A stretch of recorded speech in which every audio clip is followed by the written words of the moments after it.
Salut à tous et bienvenue sur ma chaîne YouTube. Aujourd'hui, avec la conclusion du All-Star Break, j'ai décidé de vous faire mes trophées à la mi-saison qui le méritent. On va faire les trophées qui sont votés par les journalistes. Donc le Selkie, le Vézina, le Norris, le Hart et le trophée remis au meilleur entraîneur de la saison, le Jack Adams. Pour les autres trophées, comme le Rocket Richard ou le Art Ross, c'est pas vraiment un vote, donc on va parler simplement de ceux qui sont des votes. J'avais oublié aussi le Calder, qui risque très fort d'avoir plusieurs noms des Red Wings de Détroit. Donc maintenant, c'est l'heure de passer aux vraies nominations. Je vais dire mes deux mentions honorables. On va faire le troisième, le deuxième et mon gagnant pour terminer. Donc si on commence avec mes mentions honorables au niveau du Vézina remis au meilleur gardien de but de la saison, j'ai Campbell des Maple Leafs de Toronto avec une moyenne d'efficacité de 925, 2,30 buts contre en moyenne, 21 victoires, 6 défaites, 4 blanchissages continus et sans ligne probablement pour avoir un bon contrat avec les Maple Leafs. Ma deuxième mention honorable, UC Saros des Prédateurs de Nashville, moyenne de 927, moyenne de buts alloués de 2,35, fiche de 24-11. C'est probablement lui dans la liste qui a la moins bonne équipe dans les 5 joueurs que je vais nommer. Et 2 blanchissages. Maintenant, si on commence avec ma troisième position, on n'a pas le choix de le mettre. C'est présentement le meilleur gardien des 5 dernières années, Andrei Vasilevski. Moyenne d'efficacité de 922, moyenne de but contre de 2,23, fiche de 25 victoires, 7 défaites, 2 blanchissages. Oui, un bon club devant lui, mais Kucherov, Pointe ont été blessés. Ça reste quand même un excellent gardien de but. Et en deuxième place, j'ai Freddie Anderson, moyenne de 928. Moyenne de but contre de 2,01, fiche de 24-6, un blanchissage. Il s'est fait un peu sacré dehors de Toronto, mais là, je doutais un peu des gardiens du côté des Hurricanes, mais il est en train de prouver que c'est un gardien numéro 1 dans la Ligue nationale et qu'il mérite de jouer pour une très bonne équipe comme les Hurricanes. Pour mon gagnant du trophée Vizina à la mi-saison, c'est nul autre que Igor Shesterkin. Moyenne d'efficacité de 937, moyenne de but alloué de 2,10, fiche de 22,5, 3 blanchissages. Il est principalement une des raisons pourquoi les Rangers sont dans le top 5 de la ligue. Il mérite son contrat qu'il vient d'avoir. Il risque d'en signer un encore plus gros. C'est le gardien de l'avenir pour les Rangers. Et c'est le gardien pour cette année pour potentiellement, pourquoi pas, faire une run en série. Maintenant, place au trophée Calder remis à la recrue de l'année. Dans mes mentions honorables, j'ai Anton Lundell.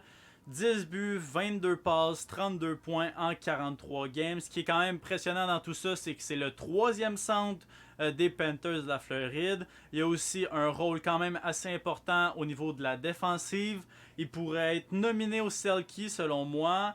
Sûrement pas le gagner, mais il pourrait quand même être dans les nominations pour le meilleur attaquant défensif. Ce qui est quand même incroyable pour une recrue. L'autre mention honorable, c'est le jeune Matt Boldy. Faudrait qu'il finisse avec plus qu'un point par match pour le gagner. Lui qui a présentement 10 points en 10 games. Mais je l'ai mis là au cas où, peut-être, il pourrait surprendre dans la deuxième moitié de la saison. En troisième position, j'ai le jeune des Red Wings.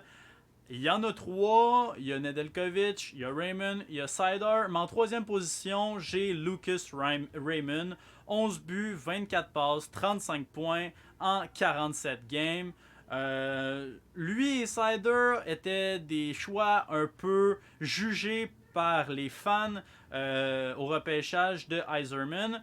Mais on voit clairement que ses skills sont très bien adaptés pour la Ligue nationale d'aujourd'hui. Un excellent début de saison et il continue à peu près sur le même pace. C'est sûr que s'il augmente son pace de points par game, et pourrait clairement remporter le trophée Calder. Si on y va maintenant avec la deuxième position, ça va peut-être paraître un peu curieux, mais j'ai Trevor Zegras. Après une saison entre la LNH, la Ligue américaine l'année dernière, Zegras est arrivé et s'est imposé du côté des Ducks d'Anaheim. 12 buts, 20 passes, 32 points en 42 games. C'est clairement le futur des Ducks et peut-être même le futur de la Ligue nationale. On l'a vu au All-Star Game, ça va être un joueur au niveau business qui va être très vendeur pour la Ligue, pour les Ducks et c'est tout simplement bon pour la Ligue en général. À la première position, j'ai le jeune Moritz Seider. Comme je disais tantôt, choix un peu jugé au repêchage, mais il s'est imposé comme étant le pilier des Red Wings à seulement 21 ans. 4 buts, 25 passes, 29 points en 47 games. Mais le plus impressionnant dans tout ça, c'est sûr qu'il y a une moins grosse production qu'un Raymond, qu'un Zegras, qu'un Lundell. Mais c'est surtout qu'il joue environ 22 minutes de temps de glace par game. À 21 ans, c'est le pilier. Il joue offensivement, défensivement, fait les grosses mises en échec, joue physiquement. Il n'y a rien à demander de plus et c'est pour moi la recrue de l'année. Maintenant, c'est l'heure de passer au défenseur de l'année, le trophée James Norris.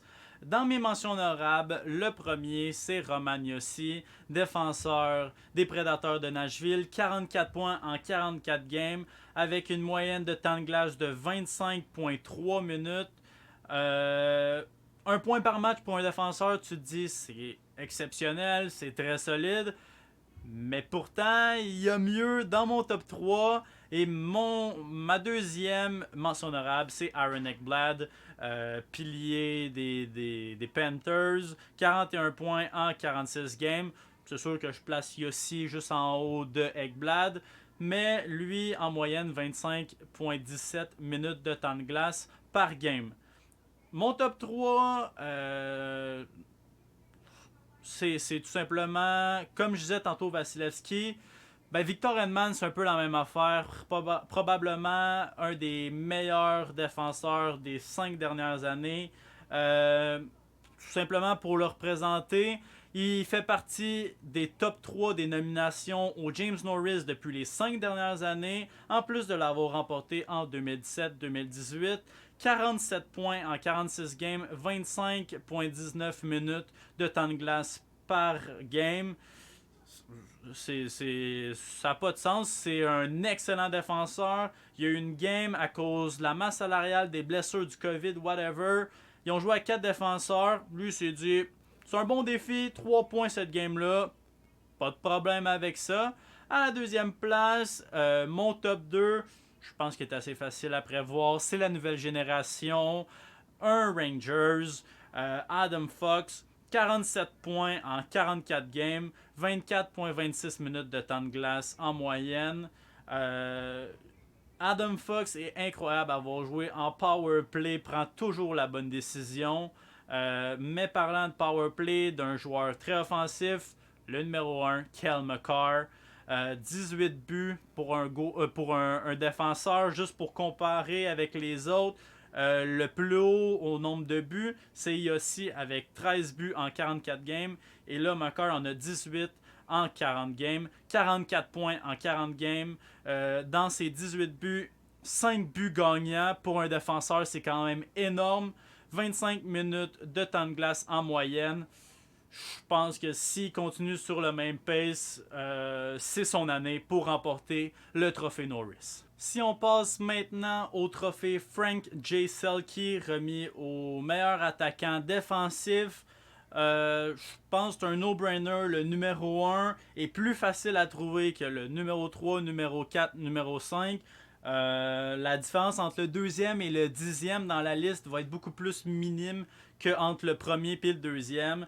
Donc, avant de vous dévoiler mon gagnant à la mi-saison du Selke, on va commencer avec mes mentions honorables. On a bien sûr Brad Marchand qui produit énormément offensivement, mais qui aussi défensivement a un très gros rôle pour les Bruins de Boston. Ensuite, comme je parlais tantôt, Anton Lundell, qui est présentement l'attaquant qui a le plus de takeaways dans la Ligue nationale. Donc les takeaways, c'est pas simplement de récupérer une rondelle qui traîne ou que quelqu'un a échappé. Les takeaways, c'est quand tu enlèves la rondelle à un joueur ennemi, quand tu interceptes une passe. Donc c'est vraiment forcer l'ennemi à faire des erreurs. Et sinon, Austin Matthews qui, oui, ne joue pas sur le piqué, mais cette année s'implique à 200 pieds, que ce soit en zone offensive, en zone défensive, il pourrait se retrouver clairement dans le top 5 pour des nominations au Selkie. Comme vous avez pu voir, je n'ai pas fait de troisième position parce que, comme j'ai dit, c'est un peu dur à trouver. La deuxième position, Anthony Cirelli, joue de très très grosses minutes en piqué pour le Lightning de Tampa Bay. En plus de conserver une moyenne de moins de 2 buts expectés par 60 minutes. Là, on va un peu plus dans les statistiques avancées. C'est une excellente façon de voir réellement comment le joueur joue, plus que les plus et moins. En gros, le expected goal against, c'est la qualité des shots. Il y a une façon de calculer selon la distance du but, selon à quelle largeur que tu as pris la shot, quel type de shot, quel joueur l'a pris. C'est un algorithme que vous pouvez pas retrouver l'algorithme sur Internet, mais vous pouvez trouver plusieurs sites avec ces statistiques avancées-là. Donc, en gros, quand Cirelli est sur la glace, sur une moyenne de 60 minutes, le expected goals est en bas de 2, ce qui est vraiment excellent comparé au reste de son équipe. À la première place, qui d'autre que Patrice Bergeron, lui qui a été nominé dans le top 3 pour le Selkie depuis 2011-2012. Ça va faire la 10e année qu'il va être encore nominé dans le top 3 et clairement, malgré qu'il est rendu vieux, malgré qu'il s'approche de la retraite, c'est sa meilleure saison défensivement au niveau des statistiques. Encore au niveau des statistiques avancées, le Corsi 4, c'est les shots qui ont pogné le net, les shots qui ont raté le net, les shots qui ont été bloqués pendant qu'un joueur était sur la glace. Et le Corsi 4 en pourcentage, c'est les pour ton équipe divisé par contre ton équipe. Donc, en moyenne, Bergeron a le plus gros Corsi 4 de la Ligue nationale avec 62,8%. Quand tu te retrouves à 50%, c'est qu'il se passe autant de choses en zone offensive qu'en zone défensive. Donc là, tu vois clairement que quand Bergeron est sur la glace, les Bruins sont plus en possession de la rondelle, ont plus de chances et défensivement, il y a beaucoup, beaucoup moins de chances. Sinon, dans les autres trucs, quand on parlait du expected goal against, par 60, quand Patrice Bergeron est sur la glace, c'est 1,44. Quand Patrice Bergeron n'est pas sur la glace, c'est 1,85, ce qui est totalement hallucinant. Et quand on parle de vrais buts, quand Bergeron n'est pas sur la glace, il donne en moyenne par 60 minutes 0,91 buts de moins, ce qui est complètement ridicule et clairement ses meilleures stats défensives depuis le début de sa carrière. Il ne nous reste maintenant plus que 2 trophées à remettre et on va y aller avec le meilleur entraîneur, le Jack Adams. Mes mentions honorables, Jared Bednar et Daryl Sutter de respectivement l'Avalanche et des Flames. Pour commencer avec Bednar, c'est la meilleure équipe de la ligue. C'est l'équipe, ils sont pas première présentement, mais c'est eux qui ont le meilleur pourcentage de points. 32, 8, 4, on connaît l'équipe. C'est une équipe tout simplement incroyable. Et du côté de Daryl Sutter, 23, 13, 6. On ne s'attendait pas à voir les Flames à ce point-là, connu un très fort début de saison. Ça s'est slacké un peu et c'est pour ça qu'il n'est pas dans mon top 3. En troisième position, le Québécois Gérard Galland avec les Rangers. 30, 13, 4 l'affiche de son équipe. Je les plaçais pas dans les séries et présentement top 5 dans la ligue. pas pire, pas pire. Je pense que le coach fait une bonne job. Deuxième position, j'ai Rod Brindamour. La Caroline, comme je dis un peu avec Freddie Anderson, je doutais un peu de leur défensive, je doutais un peu des gardiens de but. J'ai plus rien à dire, ils m'ont prouvé le contraire et ils font un excellent job. Et le premier, Mike Sullivan, je sais pas quelle sorte de magie il fait avec les Pingouins, mais ils ont une fiche de 27-11-8, bon pour la sixième position dans la ligue. En 46 games, Crosby en a manqué 12, Rust en a manqué 22 et Malkin en a gagné 34 et pourtant sixième dans la ligue. Je sais pas ce qu'il fait, mais j'aimerais savoir quelques-uns de ses trucs au cas où que je coach un moment donné. Pour le dernier trophée, quoi d'autre que de garder le meilleur pour la fin? Le trophée Hart, remis aux joueurs par excellence de la saison. Pour vrai, c'est très, très, très compliqué en ce moment-ci de déterminer un gagnant. Dans mes mentions honorables, on a Matthews, comme je l'ai dit, impliqué sur 200 pieds pour être nominé au Selkie. 51 points en 39 games, offensivement incroyable. Kadri, 60 points en 41 games, 5 buts gagnants. C'est le meilleur pointeur de l'Avalanche. Qui l'eût cru? Sinon, McDavid encore 60 points, 41 games. À ma troisième position, j'ai présentement le meneur au pointeur, Jonathan Huberdeau, 17 buts, 47 passes, 64 points en 47 games. Un but sur 3 des Panthers. Huberdeau a un point, que ce soit un but, une passe. Oui, il y a une passe par game, mais c'est pas simplement par de la luck. 60% de ses passes sont la première passe, elle qui mène directement au but. Sinon, deuxième position, Igor Shesterkin, 24.6 goals saved above expected. Donc on rentre encore un peu dans les statistiques avancées selon ce qui devrait être un but, selon les pourcentages de chance. Et depuis le début de la saison, en 29 games, il aurait, selon les statistiques avancées, arrêté plus de 24 buts de plus que qu'est-ce qui est censé, ce qui est le plus grand nombre dans la Ligue nationale et quand même par une grande marge. Si on regarde encore les statistiques avancées, le expected goal en moyenne contre lui devrait être à 2.97, mais sa moyenne de buts alloués est de seulement 2.10. Ce qui veut dire qu'il save quasiment un but de ce qu'il devrait pas par game, ce qui aide clairement les Rangers à gagner. Pour la première position et clairement pour le storyline, Alexander Ovechkin à 36 ans avec 29 buts, 29 passes, 58 points en 46 games. On parlait de la production d'Huberdeau. Sur 33% des buts des Panthers, il marquait un point. Ben, regardons, Ovechkin, c'est encore mieux. 38,15%. C'est sûr que des gars comme McDavid ou Draisaitl, ça pourrait être encore plus haut parce qu'ils sont juste l'équipe.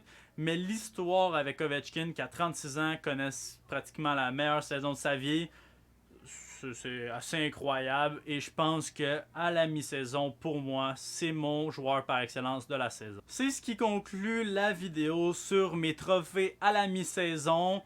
J'ai utilisé beaucoup de statistiques avancées, j'en suis bien conscient. Si vous avez des questions, marquez-les dans les commentaires. Je vais m'assurer de répondre à chacune d'entre elles.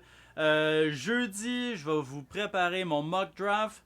Donc, ça sera pas ma liste du 1er au 16e, mais ça va être qui je pense qui repêcherait, qui à quelle position selon la loterie simulée de Tankathon. Donc, je vous vois jeudi. Je vous dis à la prochaine. Ciao, bye.